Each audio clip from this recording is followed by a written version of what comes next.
think that was all. Okay, so I will carry on with this. I used to have route flap damping in this tutorial as a highly recommended scaling technique until about 4 or 5 years ago when I stopped putting it in as a good thing and now put it in as a bad thing. So many years it was actually strongly encouraged. Pretty much from 95, 96, 97, 98, we considered route flap damping a pretty good thing to do. Really what was going on the internet, ISPs were probably announcing their customers, they would dial in, connect for a short time, announce a /24, grab email, hang up, and then 3 minutes later, dial on demand would do its stuff and poll again for email. So we'd see a lot of churning of /24s on the network, usually caused by dial on demand or something similar. And it was overwhelming our poor old slow routers that we had back in the mid-90s. And so route flap damping basically came in to try and mitigate some of this issue. Well, more recent years, there's been studies, research, and whatever being done to show that route flap damping actually slows network convergence and does a lot of other evil, nasty things. So I'll come to those a little bit later on, but I'll just go through route flap damping as it is first, and then we'll look at the badness. So route flap, by definition, is basically the going up and down of a path or a change in an attribute. Yes, and a change in an attribute. That was one thing that was often overlooked by a lot of service providers. So in other words, if there's a BGP withdrawal followed by an update, that was counted as one flap. Or if a BGP attribute changed, that was counted as one flap too. Ripples through the entire internet, and it wastes CPU. Why should somebody rebooting the router in the south of Chile impact your router? It shouldn't matter. It's many AS hops away. It's on a different side of the planet. So it shouldn't have to impact your network. And that's the sort of thing that we were seeing in our backbone back in the mid-90s. Basically, somebody could do something weird on the other side of the planet, and it would have a noticeable impact on our infrastructure. So flap damping came along. Pretty much everybody wanted it, and lots of back of beer mats designs were done in various IETF meetings and nanogs and so forth. Implementation fully described in RFC 2439. Basically, we want fast convergence for normal route changes. Trying to use history to predict the future. So if history shows stable prefix, it's likely to stay stable. If history shows prefix bounces up and down lots, it's likely to carry on doing that. We want to suppress oscillating routes, but advertise the stable ones. And implementation details, I mean, these are iOS numbers. They're probably same or different for your implementation. Penalty of 1,000 for each flap. Change in attribute gets a penalty of 500. People often overlook that, and they were going, well, my prefix is not flapping, but yeah, I'm changing the community every now and then. Well, if you change a community, that's a change in attribute, and that gets a flap. So that wasn't very pleasant. We have exponential decay of the penalty. There's a half-life rate. If you've done physics or whatever at school, you'll know what all this is about, but basically it exponentially decays like this. When the penalty goes over a suppressed limit, prefix was suppressed. When the prefix goes under, or the penalty goes under a reuse limit, then it'll be re-announced. Picture's worth 1,000 words. It would work something like that. So in other words, this is time along the bottom. This is the penalty here. Prefix flaps. It's flapped 3 times. Penalty is 2,000. It's gone above the suppressed limit. So the prefix gets suppressed. Carries on flapping until somebody figures out what's wrong. We then get the exponential decay down to this reuse limit, and then the prefix gets re-advertised. Notice 3 flaps is in a fairly short time. This is a very long time. Okay, and so typically the implementations for flap damping, you could flap 3 times then disappear for an hour, which it was deemed suitable punishment for flapping prefixes at the time. It was pretty hard to explain to customers that, well, yeah, you flapped your prefix 3 times, you're not getting internet for an hour. Okay, it's a bit like, you switch off your electricity in your house, and the electricity company doesn't give you supply for another day, just because you flick the switch. So it's, anyway, so it was quite punitive. It only applied to inbound announcements from eBGP peers, and only the path that actually flapped got punished. So if the backup path still worked, then, well, you would have best path selection that would use the backup. And you had various values that you could tweak, so you could tune the flap damping to pretty much whatever you want. Unfortunately, most ISPs just chose to use vendor defaults, and that was part of the reason for the death of flap damping. So anyway, first implementations on the internet around about 1995. Vendor defaults were too severe. I mean, first implementation was on iOS, very severe defaults, but then in Cisco's defense, what on earth should anybody use? You're asked to deploy something, what should good numbers actually be? So the RIPE routing working group tried to figure out what good numbers should be. So RIPE 178 document was the first attempt at trying to produce some sensible values. So /24s got hit really hard. 22s and 23s got hit a little bit, and everything else pretty much got left alone. Because the minimum allocation that the registries were handing out around about those days was a /19 or a /20, so we didn't want to punish those. RIPE 210, what did RIPE 210 do? I forgot. I think RIPE 229, no, RIPE 210 introduced the root name servers, because we thought, well, it's probably not a very good idea to flap damp the root name servers. And then RIPE 229 introduced configuration examples for Cisco, Juniper, Foundry, and a few others as well. I think, what else did we have? I forgot. But anyway, it was a few vendor examples as well, and there's a nice website you could go to and all the rest. Unfortunately, in spite of the working group's best efforts, many ISPs just switched on the vendor defaults because, well, they looked in the Cisco or Juniper manual and it said what to do, and that's what they did. There was no mention of the RIPE routing working group work. And then we had folks like Morley Mao and Tim Griffin and Craig Lebovitz and Abba Hujja, Randy Bush, looking at, impacts of flap damping, just amongst other things. So certainly Morley Mao's work, route flap damping exacerbates internet routing convergence. She actually was showing that convergence slowed if you implemented flap damping. Tim Griffin's What's the Sound of One Route Flapping? I suppose it's meant to be copying the name of the What's the Sound of One Hand Clapping, the book, but anyway.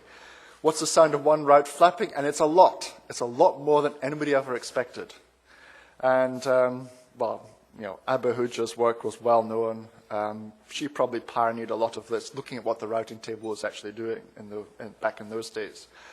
And then Randy was looking at, well, what's the chance of getting packets across the internet? I mean, you kind of think 100%, but it wasn't really that. And part of the side effects of his analysis was, what's all this flap damping going on here? Why are all these prefixes being amplified and all the rest? So it actually looked quite scary. Problem. One path flaps. Well, BGP speakers pick the next best path. We announce it to all peers. Flap count is incremented. Well, that's fine. The peers see a change in path. Well, guess what happened? Path changes, attribute changes. They all increment the flap counter as well. And after a few hops, peers see multiple changes.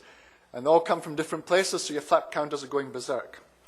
So I didn't really believe this, but I was doing, when I started off doing my multi-homing things about 2001, helping some ISPs multi-home, I announced 1/24. About 10 minutes later, I went to route views, and it had flapped 15 times on route views. And I was like, okay, I've just announced this prefix. How can it flap 15 times? And then, of course, you look at all the work I cited on the previous slide, and that's exactly what they saw, for the very, very similar reasons. Different BGP implementations have different transit time for prefixes. Okay, so some of them have got this minimum route advertisement interval, so they'll actually hold on to a prefix before they pass it on. Others don't. So you've got this race to the finish line. So if your prefixes run through an all Juniper network, they'll get there at time A. If they run through an all Cisco network, they get there at time B.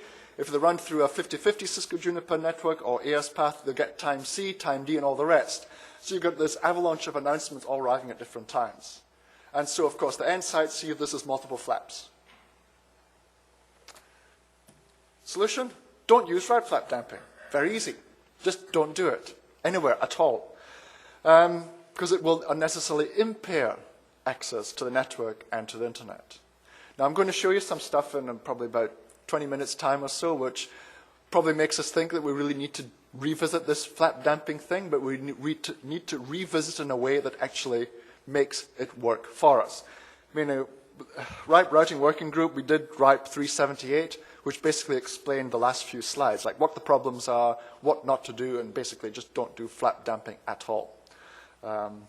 So if you're still running flap damping, probably should go home and just switch it off, because it's not doing you any favors. Some people still ask me, should I still do this towards my customers?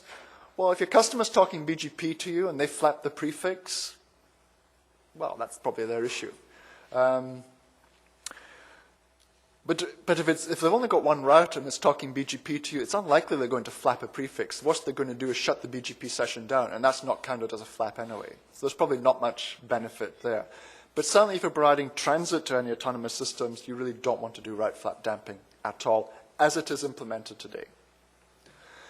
Okay, using communities. So here's some examples of how ISPs will use communities. I kind of introduced communities before. This is another scaling technique. It's not a specific BGP scaling technique, but it's useful for helping ISPs scale their network operation. First thing is the no recommended ISP communities. The no ISP BGP communities at all. There's RFC 1998, which is really just Tony Bates and crew at Internet MCI back in those days, just saying, hey, we use these communities to do this. And they wrote it down back in those days when you just write stuff down in RFCs and it was published. There are the 5 standard communities I mentioned earlier. There were efforts made to document them. So there was that draft that's at UCL in Belgium. So that was a BGP community survey which only ever got to the first draft stage, but there's really been nothing else. The folks at 1SE are documenting ISP communities as they come across them, which is good. And then, of course, there was the Nanog tutorial, Nanog 40. Was it? I've forgotten who did it now. I think it was Richard Steenbergen, I think. Nanog 40 tutorial, which basically showed some of the typical communities that ISPs use. So that, again, was another nice attempt at trying to document what was going on, or what is going on. ISP policy is usually published. Sometimes it goes on their website, usually an operations page or something like that, or maybe the BGP peering page or BGP setup page. It all depends. Some of them actually put it in the Internet Routing Registry. Some ISPs actually use that, and they'll say what the community policy is in there. So I've thrown some examples up on the screen. Those of you at the back are going to have real problems seeing this one, but you can go to Sprint's website and you can find out what they actually do. Some of you at the front are going to have real problems even reading this. But, you know, for example, this one here says 65001:XXX, and it says, do a single AS path prepend of 1239 towards ASXXX. So if you send these communities, say 65004:XXX towards Sprint, if you're a customer of theirs or peer of theirs, they will do a 4 times prepend of AS1239 when you announce that prefix towards AXXX. That can be handy. I mean, if you want to do some traffic engineering, if you want Sprint for your major traffic between them and you, but you don't want them for your major traffic to anywhere else, well, you can do a 4 times prepend towards wherever anywhere else is. Or you can do the same thing in Asia, or you can do the same thing in Europe, and so forth. Okay? And they list the peers that they have there, or at least the communities that are supported there. So you can go and configure this as you wish. More info on the website, as I said. AAPT, this is in Australia. This is, well, it used to be Connect, now bought by AAPT. They've got some communities. They're listed in the routing registry here. So, for example, 2764:2, if you send them that community on the prefixes you announce to them, they will only announce this prefix within the local POP. They will not send it anywhere else at all. If you send them 2764:4, they will local preference by 15. Remember what I said about MEDs not really being used anymore?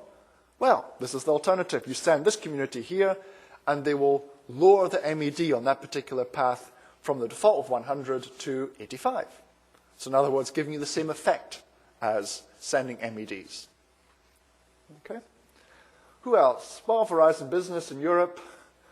I've no idea what Verizon Business in the US do, but this is AS702.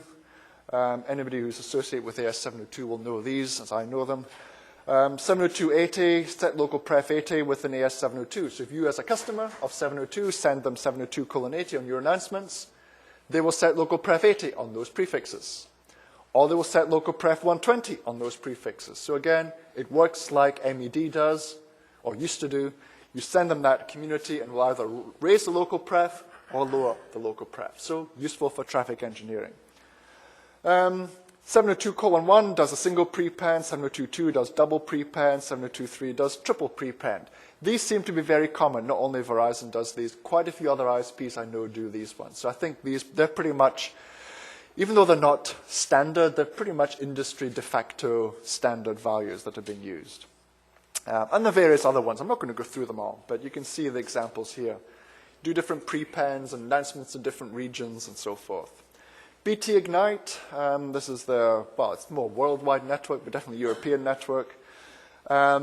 Cisco many years ago had a hugely complex set of communities which I thought were great. They don't seem to have them anymore, but BT Ignite borrowed them, and so they've implemented them like this.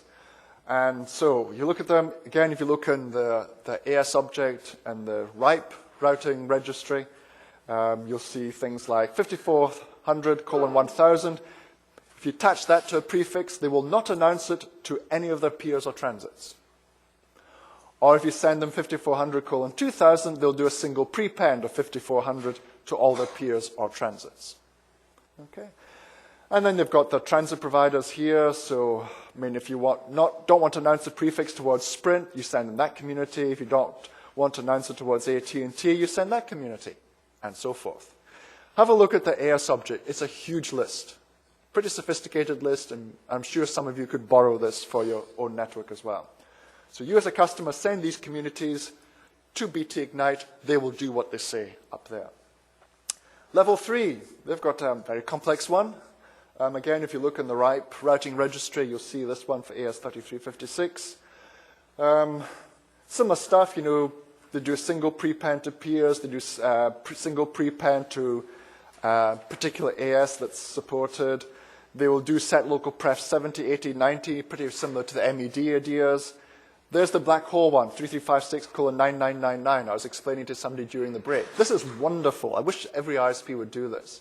If you're being attacked as a customer of level 3, you basically send your prefix that's being attacked, /32, with this community tagged onto it, and level 3 will basically sync the traffic for that address space into their distributed sinkhole network. It's pretty neat. It's a way of stopping, well, not stopping the DOS attack, but keeping the DOS attack out of your downlink to your network. If more ISPs around the world did this, it would be much easier to work to try and defeat some of these DOS attacks on the go. But that's what level 3 actually supports, which is really nice.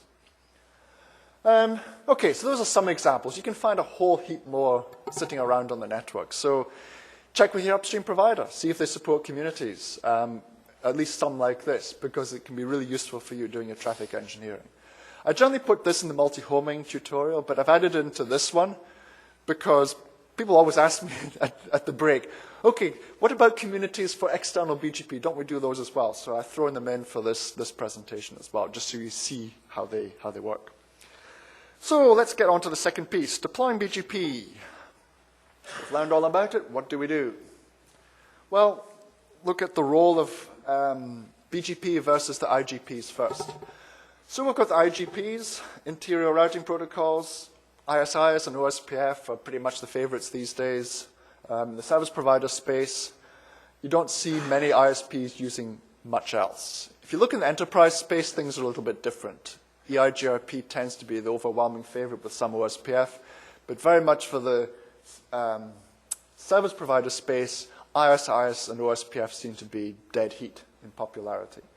They're used for carrying infrastructure addresses, your router loopbacks, your point-to-point links within your infrastructure, and that is all, nothing else, full stop. Okay?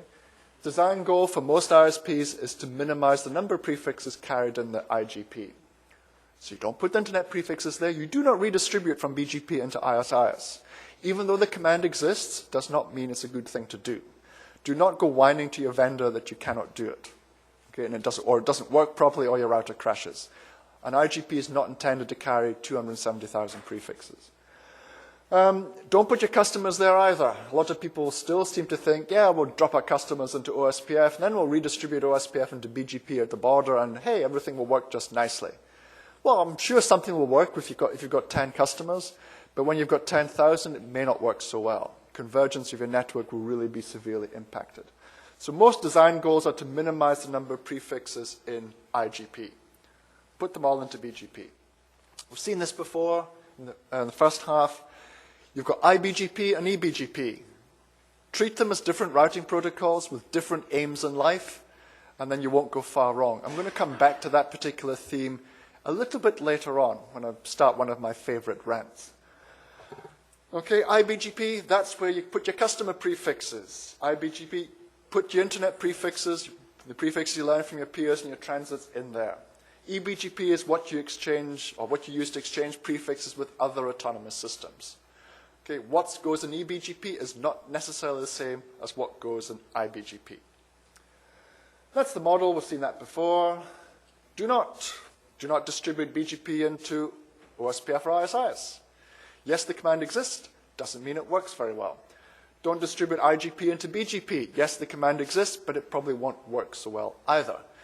You probably cause BGP to go into frenzy because OSPF and ISIS change very rapidly and a lot. BGP does not like change. So if you want BGP process to go, well, gobble a lot of your CPU, carry on redistributing. Don't use an IGP to carry customer prefixes. If you don't do any of these things, your network will not scale. Okay, I'm not just saying because I'm standing up here saying that. This is like the experience over the last 15 years of seeing ISPs build their networks. This is the really only way to try and get scalable networks to function. Putting prefixes into iBGP. Well, iBGP carries customer prefixes. Don't use OSPF ISIS. Generally, you point a static towards the customer interface. Network statement, put the network into the BGP process. Network statement, redistribute whatever you want to do, however you do it. You want to try and also avoid iBGP flaps. One of the still frequently asked questions is, ooh, my iBGP is churning a lot. Can we get flap damping for iBGP, please? No, you cannot. Okay? And the reason I say no, you cannot is because, well, if your network design is broken, then, well, fixing it with yet another feature in BGP is really not the right way. Interface flap generally means if you're redistributing, say from a static route into BGP, if the interface goes down, well, the static towards the customer disappears, so the prefix gets withdrawn from iBGP. If you're a small network, this probably doesn't matter so much. For a big network, you have loads of customers going up and down all the time, you probably don't want your interfaces to flap. So certainly there's some ways, again, depends on your implementation, to ensure that the static route is hardwired so it's always in the routing table so that you'll never get a flap in the iBGP. Aggregation, quality or quantity. Aggregation means announcing the address block you receive from the registry to the other ASs connect to your network. I always kind of thought, maybe I've been in this business far too long, but I always thought this was kind of obvious, but it doesn't seem to be obvious anymore these days. SubPrefixes of the aggregate can be announced internally in the ISP network. Obviously, you're going to give subprefixes to your customers, right? Maybe 24s, 23s, 27s, 29s. Those all go into your iBGP. You may announce subprefixes to other ASs to assist with multi-homing as well. Okay?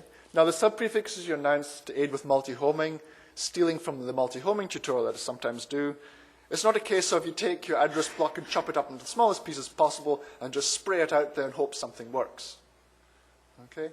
You actually need to do some proper engineering to try and figure out where things should go, how they should go. Careful work. But unfortunately, too many people are still thinking about Class Cs or something or other, and they're chopping the address space they receive down into /24s. As you see in a few slides, but it's getting close for 60% of the routing table today is made up of /24s. Quite incredible. Address blocks should be announced to the internet as an aggregate. Subprefixes should not be announced at all unless we're trying to do traffic engineering. More later, well, later is when I next talk about that. Aggregate should be generated internally. Some people generate aggregate in the border router, which is generally fine if the border router is within your network physically. If the border router is somewhere remote, connected by thin string to your backbone, well, if that thin string breaks, you still generate your aggregate, and your backup no longer works. If you get a backup path some other way, well, your border router is still announcing the aggregate, so it gets round the internet, close to where your, the return traffic comes back, sees the best path is via your border router. Traffic comes into the border router. It has no best path anymore, so it drops everything on the floor. Been there, done that many times. So try and generate aggregates within the core of the network rather than out at the edge. Then you save cutting yourself off. Announcing an aggregate, well, ISPs who don't want aggregate are held in general poor regard by the community, at least by some parts of the community. Other parts of the community don't seem to care very much at all. They're quite happy to go spending their hard-earned dollars at the vendors, buying really, really expensive memory or really, really expensive router upgrades. The registries publish the minimum allocation size. Again, it's anything from a /20 to a 22, depending on the registry. I mean, APNIC just, well, a month ago went down to /22 minimum allocation now. I think Aaron is still a /20. So it'll be different from different registry regions, and it'll be different for different address blocks as well. APNIC's minimum, for example, used to be a /19 a few years ago. So you'll still see some address blocks /19, whereas others are now appearing as a /22. So there should really be not much reason for seeing many prefixes longer than a /22, you would have thought, but the more than 141,000 /24s. Aggregation example. This is some of the stuff that I see going on to try and explain to people why aggregation is actually reasonably important. So a customer's got a /23, AS100's got a /19 address block, and what does the AS100 do? They go, ooh, I'm running BGP, wow, I'm very clever. And what they do is, every time they hand address space to the customer, they announce it by the eBGP out to the world. And if you don't think many people do that today, oh yes, they do. Go and have a look at the routing table. Pick any random AS. You will see loads of this. Loads and loads and loads. They basically leak the iBGP out to the internet. And they don't think about it. See, what's the problem? The internet carries everything. You know, it's all life is all good and everything's working just fine. Well, here is their just fine. Custom link goes down, 23 network becomes unreachable. It's withdrawn from the iBGP. ISP doesn't send any aggregates out at all because, ooh, aggregate, ooh, that's going to take up memory in my router, so they don't.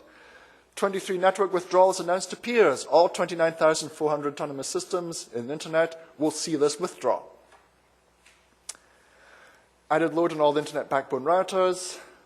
Customer link returns. He comes back next day, switches the router back on.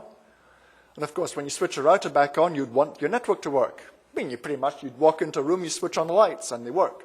You come back from a day's work at the office, come into your house, switch on the lights, you expect them to work, don't you? But it doesn't happen here. The 23 is re-advertised to peers, goes into iBGP, announced to eBGP peers, starts rippling through the internet, load on the backbone routers. Some ISPs are still doing flap damping. All ISPs, some using different vendors. You've got all this different race to the finish line I was talking about before the break, flap damping coming in. Prefix gets flagged, suppressed for 30 minutes, 60 minutes, longer, depending if people use defaults or not. Internet may take 10 or 20 minutes or longer to be visible, and may be bumpy for the next hour or so. Where's the quality of service? Okay, customer's trying to browse the net, download his email, finds that nothing works, phones his ISP. ISP says, I know what you're talking about, it's all working fine here. Go reboot your PC. You see this happen so often. And actually, it's the ISP basically not being very good. Or being incompetent, basically, because that's what it boils down to. Every time the customer prefix flaps, the whole world gets to see this particular impact. And it does happen. I've got some examples coming up. Extraordinary examples. Here's a good example. I mean, if people just did a bit of aggregation, so the ISP AS100 generates its aggregate, sends its aggregate out, his customer gets a /23, link goes down, it's withdrawn from the iBGP, the aggregate's still announced, nothing happens. Customer come back next day, switches his router on, 23 is re-injected into the iBGP, suddenly can see the internet. This is how it should work. So why do a lot of people think this example is no different from the previous example? I mean, I do tour a lot of the world, and I do this slide, and people come up to me, well, it's a very nice example, but I don't understand what you mean by the differences here. I don't understand why it's different. Many ISPs need to become customers of themselves, I think, to actually understand what some of these things are actually impacting. Because they don't, if a customer is out for an hour, they don't really think about it. They sit in their NOC, they get the connectivity, therefore it works okay for their end customer as well. Good example is pretty much what everybody should be doing. Okay, it adds to internet stability, reduces the size of the routing table, reduces routing churn, and it generally improves the QoS for everybody. People get so obsessed about doing rate limiting and packet shaping and all the rest, they can't even get the basic QoS stuff like this, actually ensuring that people can use the network when they want to, actually working. And why do we have this bad example? I mean, is it laziness, lack of knowledge? In some cases, it's lack of knowledge. Generally, it's just laziness. People don't understand the difference between iBGP and eBGP and so forth. If we look at the table today, well, this wasn't today. This was about 4 days ago when I put the slides together. 270,153 prefixes. I think it's about 270,900 in my view now, so it's gone up about 600 in the last 3 days. I do aggregation. This is analysis stuff that I do. I take the routing table and I aggregate it, so as what it could be if everybody else did aggregation, and it pulls it down to 130,000 prefixes. Right? So I could actually have a BGP feed 130,000 prefixes and lose no information whatsoever. So there's 140,000 prefixes of junk. That's quite a lot. How much memory does that take up? What does it cost to buy it from your favorite vendors? Yeah. You seem to actually, the slides were labeled aggregations, but you seem to be arguing for pinups and paper in place of aggregation. Well, I'm arguing for aggregation. I mean, there's a lot of people who subdivide prefixes. But yeah, I mean, pinups are important. Yeah, because if you don't do the pinup, then anytime one part of it drops out, it's going to be aggregated. Oh, well, for sure. But there are a lot of people who are not actually doing the pinups either. They're simply leaking iBGP out to the world.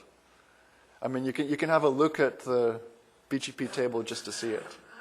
So, yeah, I mean, I suppose I'm arguing for both things. Yes, I'm pointing out what happens if you don't have the pull-up routes, but yeah. /24s announced, as I was saying, 141,000 of them. People are quite happy to blame, oh, it's all caused by network 192/8, which was the original class C from years and years ago. 192/8 is the best behaved of all the /8s around. It's been about 5,500 prefixes for probably the last 10 years. Okay? It's the best behaved. The rest of them are very, very messy. So 29,400 autonomous systems, as I said. So after aggregation, I mean, this is aggressive aggregation. I mean, I'm sure the routing table won't be quite as aggregated as that, but if I aggregate by origin AS, I can pull it down to 130,000 prefixes. So I don't know, I've called this a new swamp space. In the old days, we had swamp space, which was 192/8. 192/8 was a mess. Certainly not long, 94, 95, it really was a big mess. Because what happened pre-CIDR was ISPs were getting blocks out of 192, so they were getting blocks of Class Cs. And the big effort to reduce the swamp in 192/8 was to get people to aggregate these blocks. This has all happened now. If you look through 192, it's actually pretty tidy. It's looking in some of the other blocks, things are not so tidy. So this is 1999 when I started poking around in all this. So these are all the /8s that are now have been assigned to the registries, the 5 registries today. So if you look through them, there's actually not a lot happening. I mean, 192/8, even in 99 was 6,300. So it's dropped about 500 prefixes from 9 years ago. If we look at 193/8, 2,390 prefixes. I mean, that was the first one that the RIPE NCC got. It was the first address block used in Europe.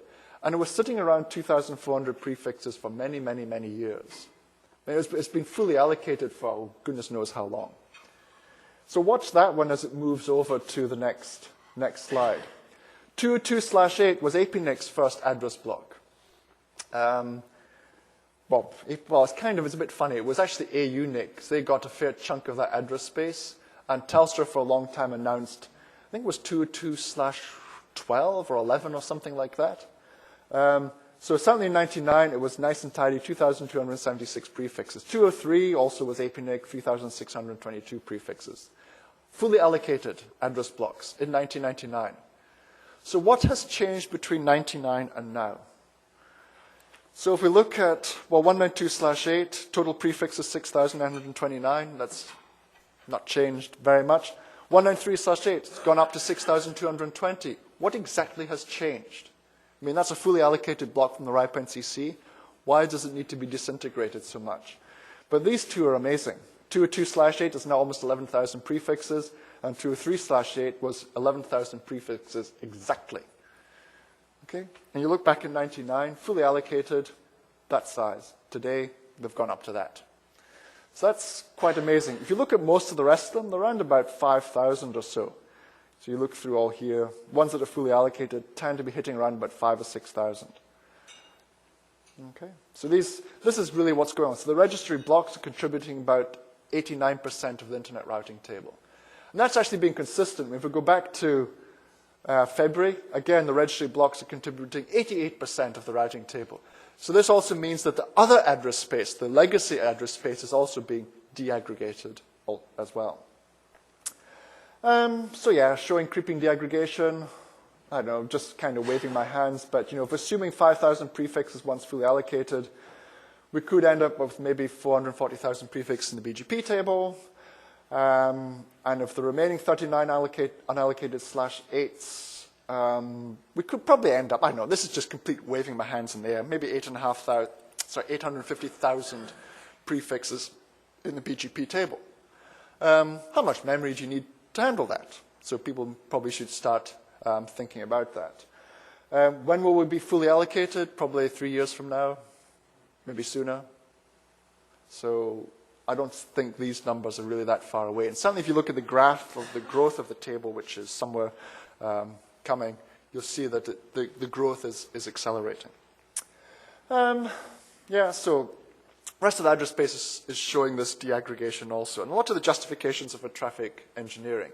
Now, a lot of traffic engineering is really well thought out, where people take the address space and maybe divide into 2, 3, 4, 5 pieces. There's a lot of other traffic engineering that's simply taking the address space, chopping into 24s or 23s or something like that. And it doesn't really seem to have very good justification for it. I looked at this when Jeff Houston does similar analysis work based around on his website. I mean, I did this one, well, as you see, October 2 years ago. And I found that it's probably about 35% saving is possible simply by throwing away all the traffic engineering information.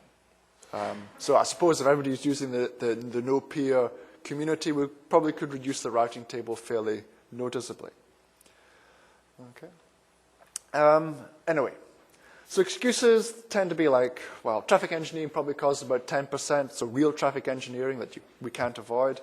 And then there's deliberate deaggregation where people are just announcing lots of small prefixes on the same path with or without covering aggregates, and for no reason apart from they think it's good fun and they can do it and other people accept it. So efforts to improve, well, there have been loads of efforts to improve. It's not as though we're just all standing here going, oh, it's terrible, it's terrible.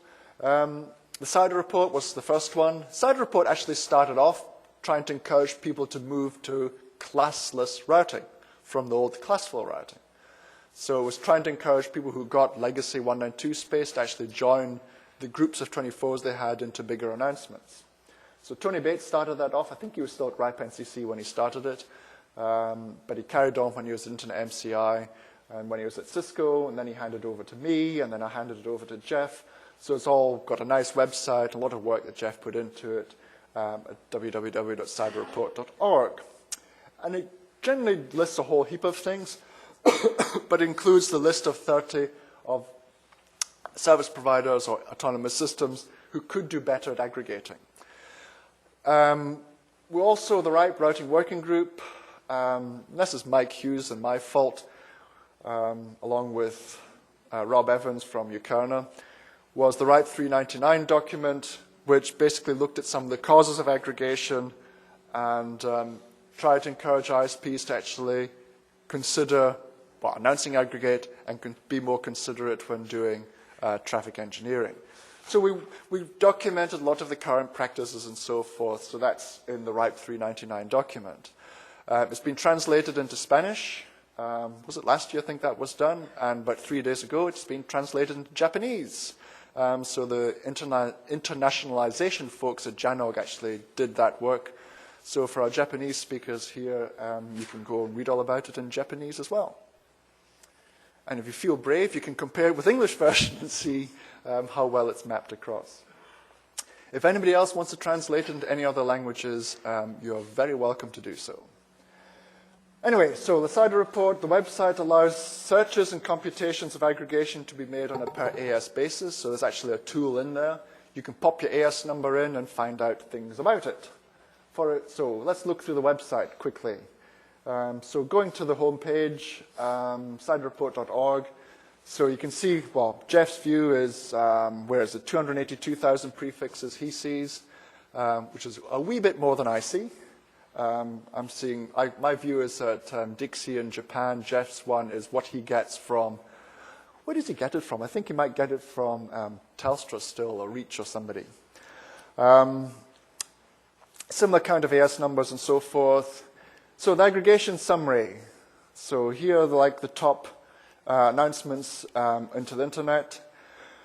So let's see, I think this is ordered by NetGain. So the service provider that could contribute most to the size of the routing table, or at least help reduce it most, is the China Education and Research Network, who are currently announcing 5,033 prefixes, but if they aggregated, could reduce it to 880. So 82% reduction possible. Number 2 is Bell South. Number 3 is Quest. Number 3 is Paytech. Number 5 is Cox. Tata Communications. They're, well, number 2 in Asia for deaggregation. So that's VSNL, or, yeah, which is basically India, national ISP. With that AS. Hathway is cable provider in India. Uninet, where are they? Mexico, I think. Cox Communications, and so on through the list. So they're the savings that could be made with bigger efforts at folks trying to do some aggregation. I should mention that ChinaNet used to be fairly high up on this list. Where are they now? No, it's not that one. They used to be on this list. They used to be pretty close to the top on the list. And I think I'd given this presentation in front of other folks once too often, but they actually sat down and worked really hard to do a fairly substantial amount of aggregation. So it can be done. I mean, I know it was like a 6-month project that they were involved in to try and improve things. They basically got, I think there was a /12 worth of address space was chopped down into about 19s, 20s, 21s. And it was done per province, per city in each province. And we're looking at like a large number of cities in each province. And none of it was aggregated. So they aggregate on a provincial level and on a national level, and they've pretty much disappeared from this list. So it is possible to tidy up. So we've top 20 routes added, top 20 withdrawn, more specifics. So like CRNet announcing 4,954 more specifics. So they've got covering aggregate. They're just announcing all the specifics as well. And so you can see that in the list also. So I've picked at random, well, here's Tata Communications.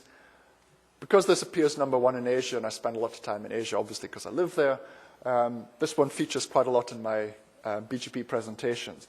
But if you look at the sort of things that are being announced, I mean, 24s, 21s, 24, 24, 21, and they're contiguous. Okay? They're basically, and I mean, I've seen an iBGP feed from them as well. Guess what? It looks exactly the same. Right? I mean, don't want to cast aspersions, but I basically believe there are no filters between AS4755 and the outside world at all. Whatever they have in iBGP just goes straight out there. And so the CIDR report, I mean, you can put the AS in, and it will tell you, look, you're announcing 51.160/14. You can withdraw all these prefixes. Everything in red could be withdrawn quite easily. No loss of routing information whatsoever. COVAD, well, I always put this one in. But again, it shows a lot of the possibilities. Announcing loads and loads of 23s and 24s could all be aggregated into the /16 that it comes out of quite easily. So you put your own AS number in there, and you can see what it's doing. Anyway, so size of routing table. So people have said, oh, well, memory is not a problem. The vendors have come along saying, yeah, we'll give you 4 gig of RAM in your routers. Well, that's fine. You can pay the expensive prices for it and all the rest. Yes, 1 million prefixes have been tested in the lab, 2 million prefixes. It's all going to be great. What about convergence? How long does the CPU actually take to handle 1 million prefixes in the BGP table? Especially if they all change. You want to change the next hops. Sure, we can throw faster processors and all the rest in, but it all takes a finite time. why is all this necessary? I mean, we can speed things up simply by not having to handle a lot of this junk. So Jeff actually started about 2 years ago this BGP instability report. So he looks at the instabilities in the routing system. And this makes interesting reading. I don't know how good your mental arithmetic is, but have a look at this one. AS9583 is generating 276,000 updates per month. You divide that out into how many updates per minute it is. I think when I did the numbers, it's like 3 a minute. So they're sending 3 updates per minute from that AS. So that's from Satyam Infoway, SIFI in India. I mean, this was the AS1803 ICM Sprint is basically miles away in comparison. Or CRNet in China, they pop up again, 100,000 updates per month. So these are the sort of instabilities. There's some really amazingly bad ones. This one hasn't been quite so bad, but some days you look at this, it's just extraordinary amount of instabilities there. But we're looking at like updates, many updates per hour coming from particular autonomous systems. I mean, if you look at prefixes themselves, the most bouncy prefix in the world at the moment is 192.12.120/24, which is 78,000 updates per month. So that would be, what, 1 every 2 minutes? So does that sound like dial on demand, all day dial on demand? But I don't know how things can update every 2 minutes. It just doesn't seem feasible. But we should damp that completely, and that's the point. A lot of the folks who have been looking at flap damping are saying flap damping should be done totally, not per path. And you can't configure total flap damping on any of your routers at the moment. I mean, I think it would be really nice. I mean, I would like to try it. If I can have a knob to actually do flap damping, so if any prefix flaps, it's all gone, completely, utterly, and absolutely. That's what I would like to see. But I only work for a vendor. It needs customers to actually get features done. I can't get anything done at all. So if you think that flap damping should be done absolutely, please go and beg to your favorite vendor to get them to do it. Because I think that would actually make a big difference and stop a lot of this stuff. Because when you look at it, I mean, SIFI is causing a lot of it. And it's not that I haven't spoken to them about it either.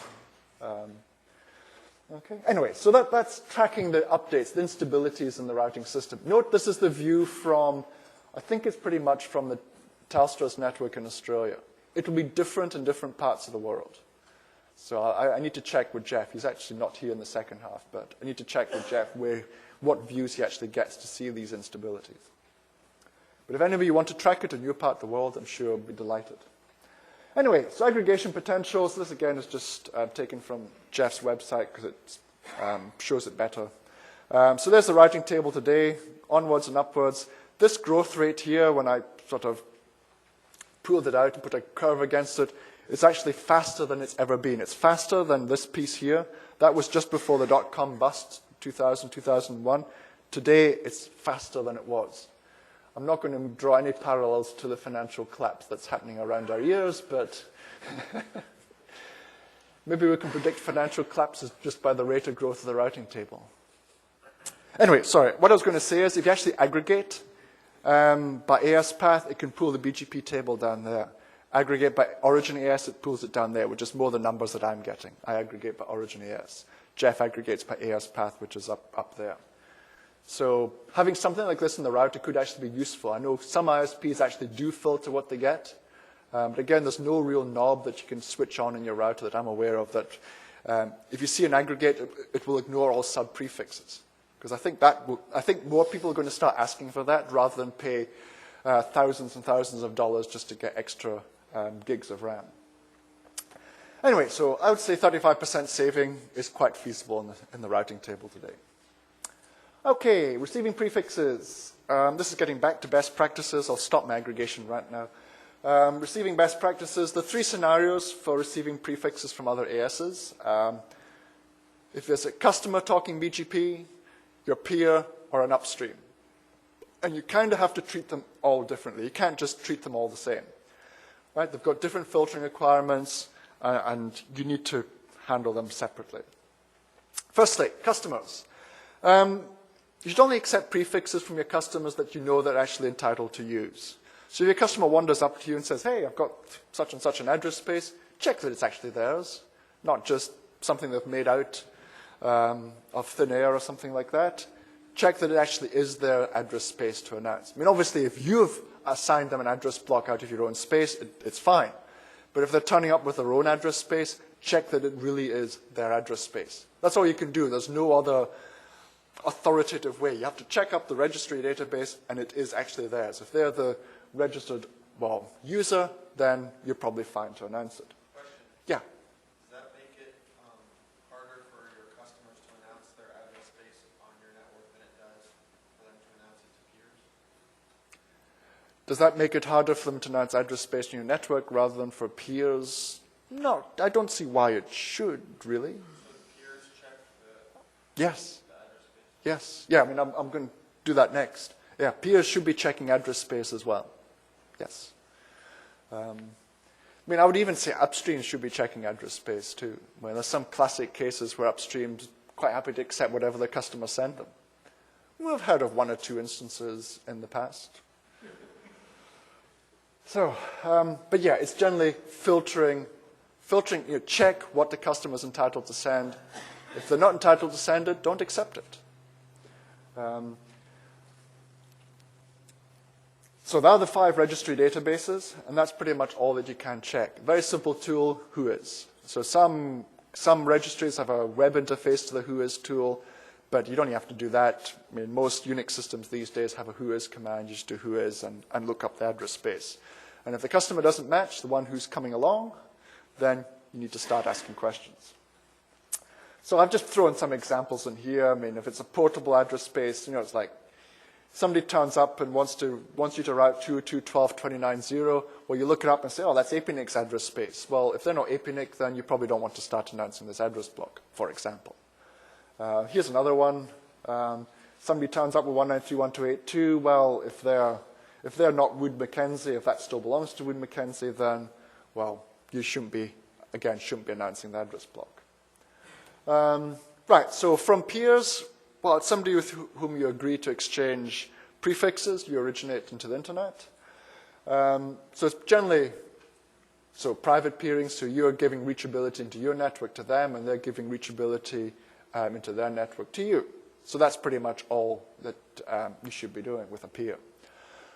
So the prefixes that you accept from them are what they're entitled to announce. So again, you would agree as part of the peering arrangement what you're going to exchange with each other. Now, I mean, you could agree various ways to do it, maybe exchange emails with each other, or maybe you decide to use a routing registry, or something like that. But at least you come to some agreement what you can and cannot accept. Again, some of the peerings I've seen, especially at internet exchange points, it's like open season. Yeah, I'll accept any old rubbish you send me, and I'll send you any old rubbish that I have.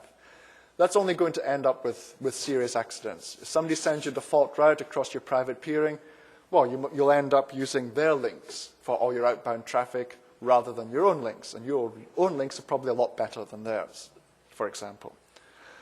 So you agree what each other are going to send, or use the Internet Routing Registry.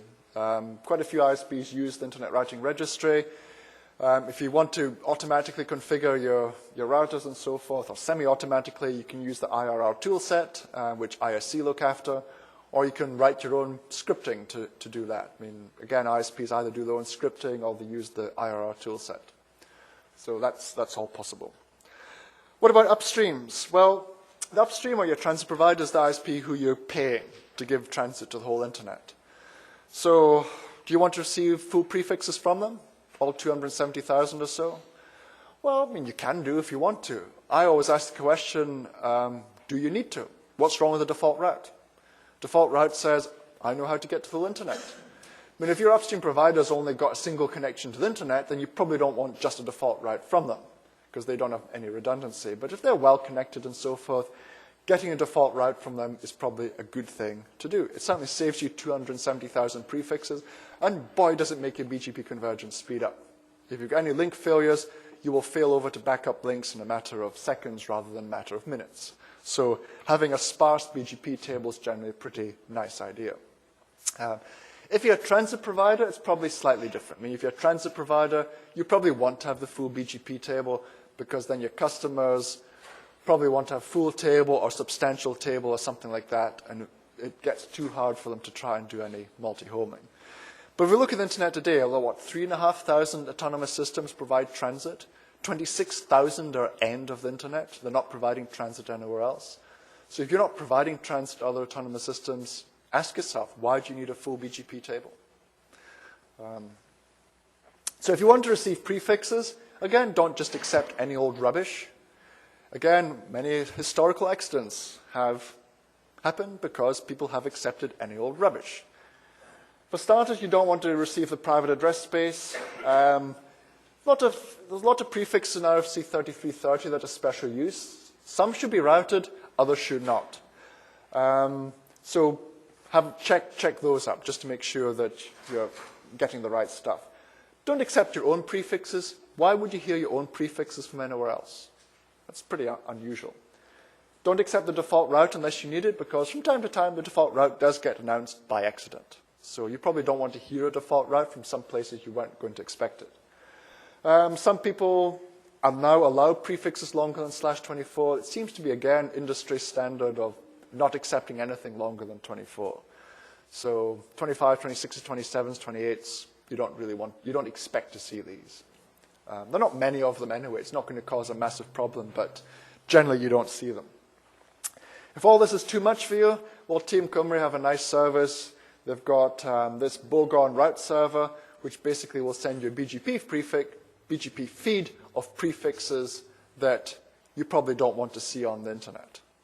Okay, so you can sign up to that service if you want to do it, or anybody else who offers a service like that.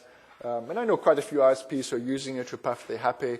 But for goodness sake, if you're going to do this sort of Bogon-based filtering, say for like the registry unassigned prefixes and so on, keep it up to date. I'm not going to tell my Mongolia story in this thing. I don't have enough time, but there's many, many classic examples of people putting static filtering in and not updating it. So it's easiest to use this route server, and that way you ensure that the prefixes that you're receiving will always be current. So anyway, so generally paying attention to prefixes you receive from customers, your peers, transit providers, it all helps with integrity of the local network and with integrity of the internet. So I say many of the accidents on the net have happened simply because people have not been filtering appropriately or properly. Nobody owns the internet. Well, we own the internet. So if we want the internet to work as we expect it, then we really need to behave properly on it and look after it. Right, so the final piece, configuration tips. I'm just going to go through some configuration tips, templates, and so forth. A lot of these are good practices. Some are arguable good practices. But I've put down here a lot of the ones that I found people insist are really good ideas. The first one really, well, use loopback for iBGP peerings, because that way we keep our iBGP independent of our infrastructure. Some people still run iBGP between real interfaces. The downside is if a real interface goes down, your iBGP will go down. Put the loopback 32 into the IGP. Think about the demarcation zone networks. So do you want to use unnumbered interfaces? Some ISPs use unnumbered interfaces for point-to-point links to customers. A lot of ISPs, more and more these days, are using next hop self. So they set the external next hop or replace the external next hop with that of the local router. Some people carry the demarcation zone /30s in BGP because they monitor customer links. So you don't put them in the IGP, you put them in BGP. We tag them with a special community, and only the router that connects to your NOC will let that community through so that your NOC can actually see the point-to-point links. That kind of thing, perhaps. But basically, you want to keep all the demarcation point-to-point links out of your IGP, and that keeps it nice and small. So that's the next hop self. So the BGP speaker will announce external network using the router local address. And that is very useful to help reduce the IGP. Some people limit the AS path length. I mean, the internet on average is 5 autonomous systems deep. I mean, even crossing the network, I think the longest AS path with unique ASs without any prepends is something like 12 or 13.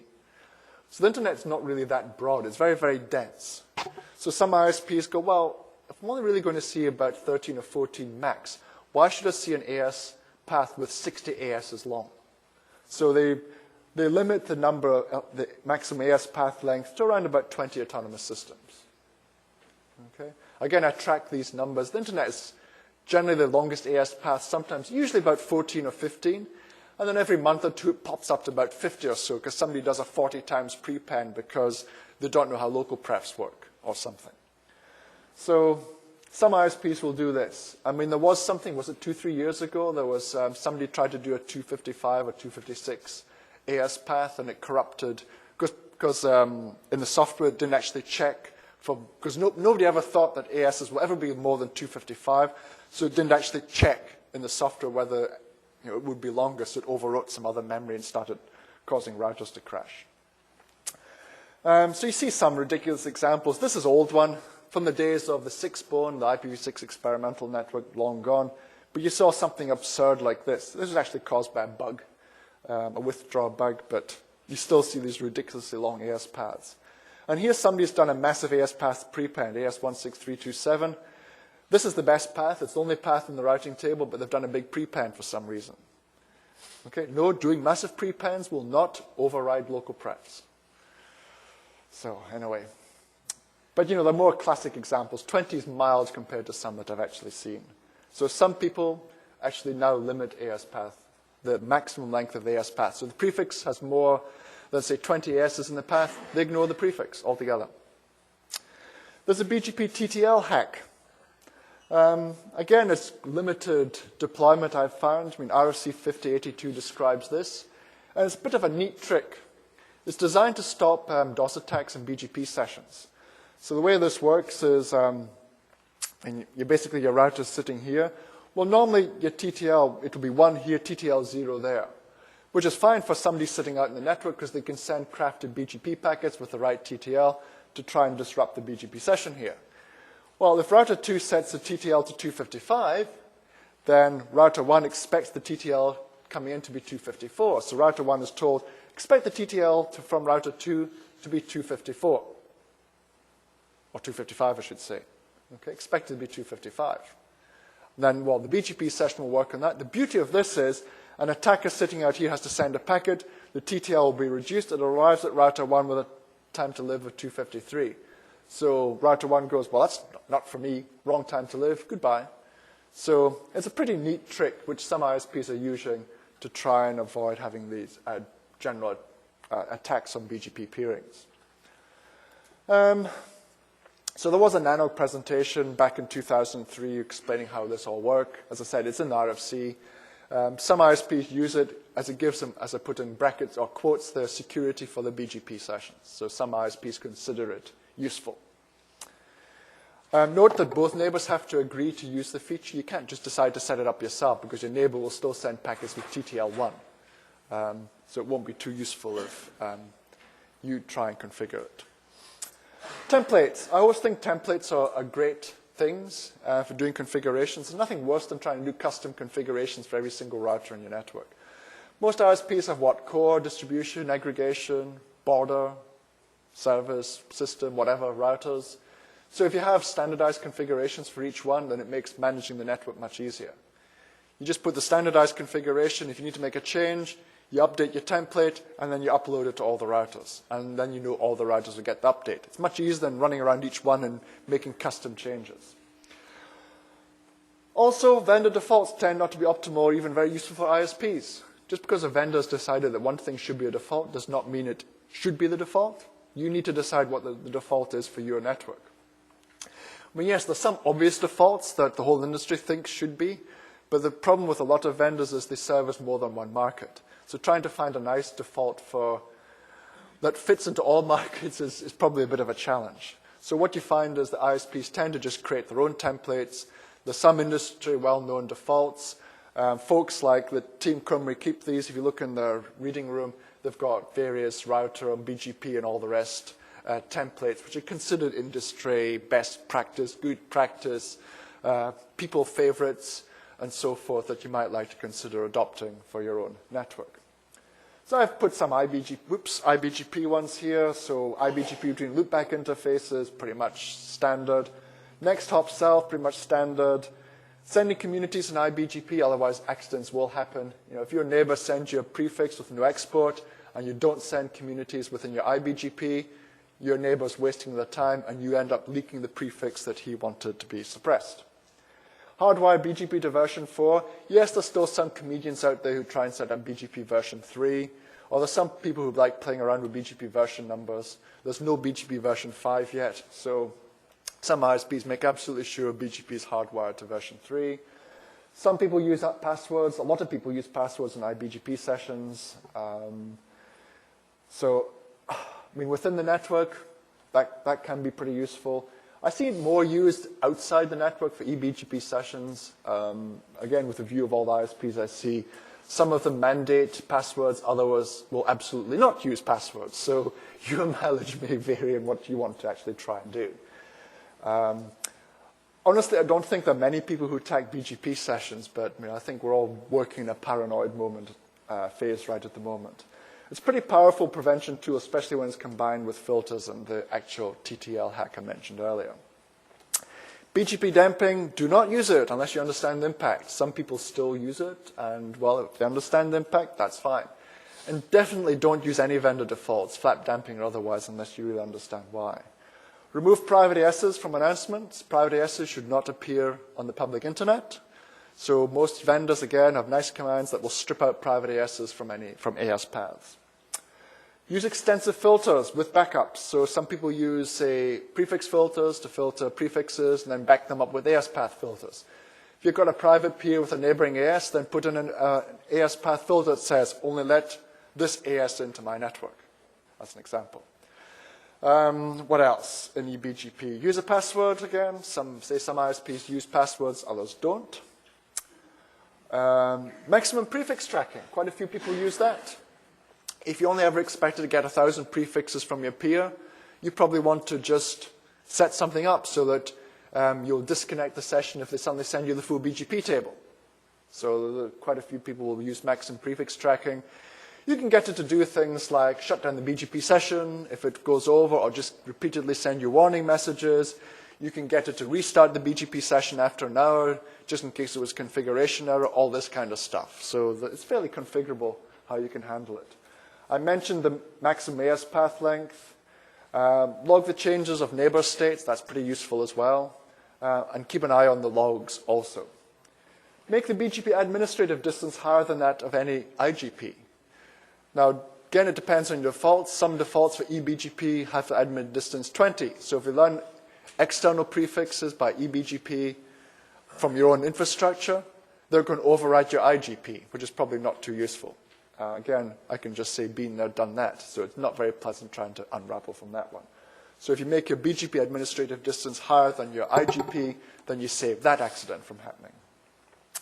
Summary of all this, try and use configuration templates, try and standardize configuration, just generally makes things easier.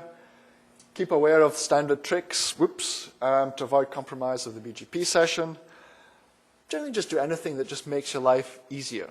And also, you want to think about scalability. If your network doesn't scale, then, well, it's not going to be successful, or you're going to have to work a lot harder to keep it running.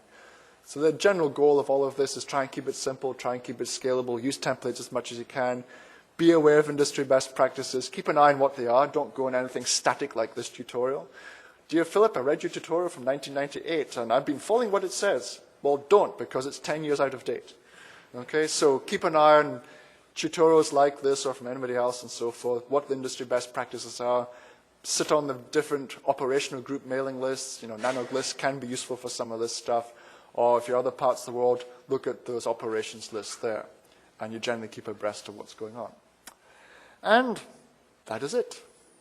So I finished 15 minutes early just so that I can get out of here and go to the community meeting, which starts in 15 minutes' time, as I said, along in the Emerald Room. You're all welcome to come if you would like to do that.